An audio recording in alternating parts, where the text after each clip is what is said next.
Welcome to Backstage with Geoffrey Morrissey. I am Geoffrey Morrissey. We are not backstage. We're at a very cool coffee shop in downtown Boston, which is a nice change of scenery, and I'm joined by Dan, Luke, and the Raid. Guys, thank you so much for taking the time. Yeah, thank you for having us. We appreciate it. And could you guys just introduce yourselves to our listeners?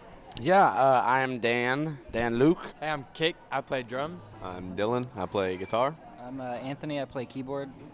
Perfect. And we're in a coffee shop. I feel like this is a good place to start. What did y'all order? How do you guys take your coffee? I just got a little bit of cream, two spoonfuls of sugar. I like a lot. I like a lot of both. Exactly. I go virtually no cream with about half a pack of sugar. I just go cream. It's a little bit, no sugar. No sugar. And then all coffee too. Usually you have one tea person, so it's a show of solidarity to say the least. Yeah. So we were just talking. It's your second show in Boston. The first time was with Declan McKenna back in August, and that was such an incredible show. Saw you guys live. But how are you guys adjusting to tour life? What have you been doing to make the road feel like home? Because I know that can be a little bit of a challenge.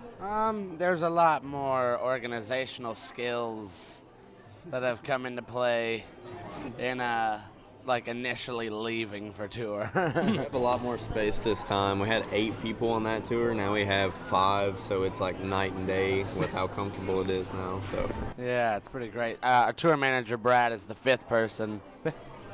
He's giving us the finger guns. Giving us the finger guns, the signature move. And then so as you guys have been touring the country, has there been one city that's really kind of like surprised you? Like, oh wow, this place is a lot nicer than I thought it might be. Honestly, not as far as like how nice it is, but the crowd when we played in Boston last was like amazing.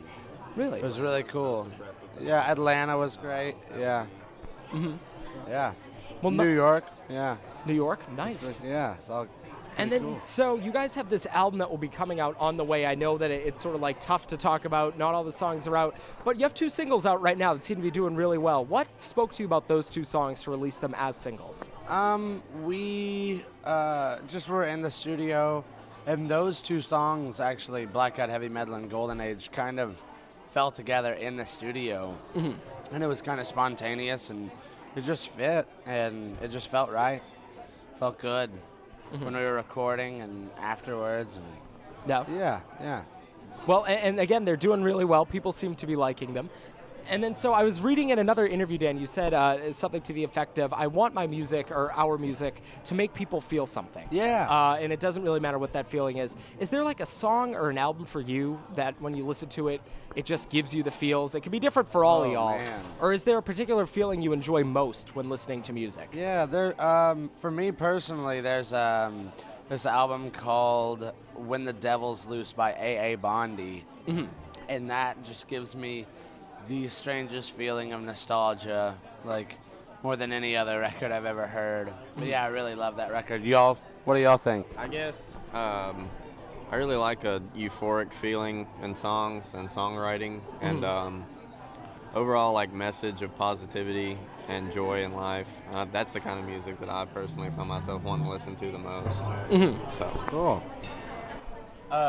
Sturgill Simpson, I got to see him at Forecastle this past year, and on the way there, we were riding in Daniel's car, and I had never listened to Sturgill before in my life, and he played the very first song. What is it called? Welcome to Earth, or it's something like that. I know that's something to do with the title of the album as well.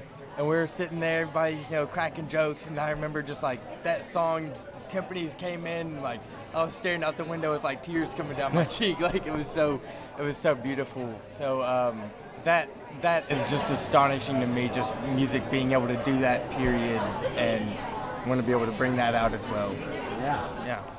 Of course. And you bring up sort of that, I'd never listened to Sturgill before, and then I saw him live. And that's the position that you guys are in a lot of the time, where the people that are coming to shows may have never heard of you guys, and you're playing for them for the first time. Is that something that you're aware of when you're on stage? Is there anything you do to tweak what you're doing, or? Well, we know going in, like playing these shows, that most of the people that are coming to see us haven't seen us before. Yeah, we try to like just be ourselves and present like who we are on stage, and just be true to that. But yeah, a lot of energy from the get-go, because whenever they don't, first impressions are everything. So you just gotta like start high energy the set like right away. I feel like it's the best technique in dealing with that. Yeah. Well, nice. And then again, road life is only one part of being a musician. You guys are in the studio, you're working on this album.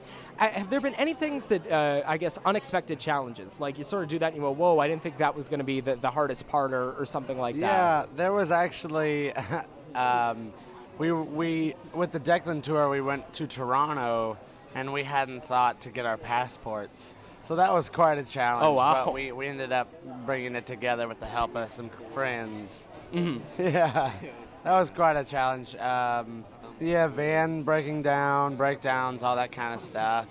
Where were you guys lucky enough to have the van breakdown? Where were we? We were, okay, Can't remember. so on the, We were in Pennsylvania, yeah. yeah, on the actual Declan tour, we were starting to head home, and we broke down about 30 minutes south of Pittsburgh, and my lights started fluttering a lot, and I was just kind of thinking to myself that something didn't really feel right. I felt the van kind of give out a little bit, and I happened to get off, and at the very top of the exit, the van broke down.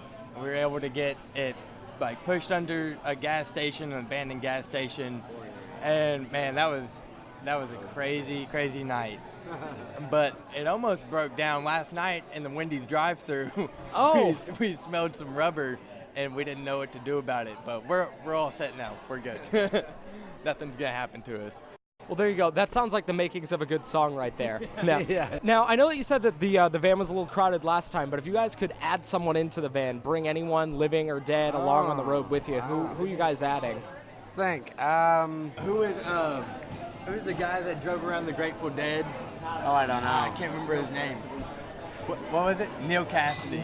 I would choose Neil Cassidy. Neil Cassidy? We need Jimmy's leads. Jimmy Hendrix, that's good.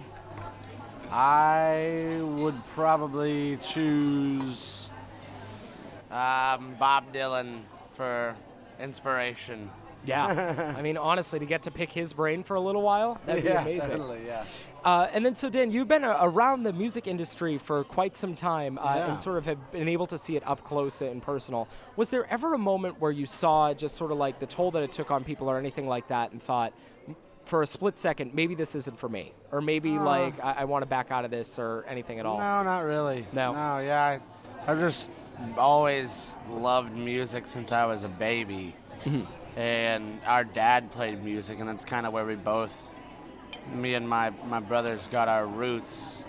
And we just both wanted to play music and never stopped. Yeah. Neither of us, yeah. Well, you have no reason to now, that's for sure. Well, thanks. And then, so I know you guys have a lot to do today. I'll make this my last question. Who are you guys listening to right now? Who's in your ear? Ooh, for me, I've been listening to a lot of Andy Schuff. Oh, that's an amazing, he's awesome. Awesome. And Bedouin. Okay. She's really cool. But what about you guys? I've been diving back into a lot of My Morning Jacket recently. Oh, yeah. Another great Kentucky band right there. Yeah. Right? Yeah. Whitney's always good to listen to. Conspiracy of Owls, it's one of my favorite modern bands. King Crimson and Yes. Sweet. Yeah. Well, a good mix there. If you're not listening to Dan Luke in the Raid, what are you waiting for? Go to Spotify right now, type that in there. Guys, thank you so much for the time today and have a great rest of the tour. Thank you very much.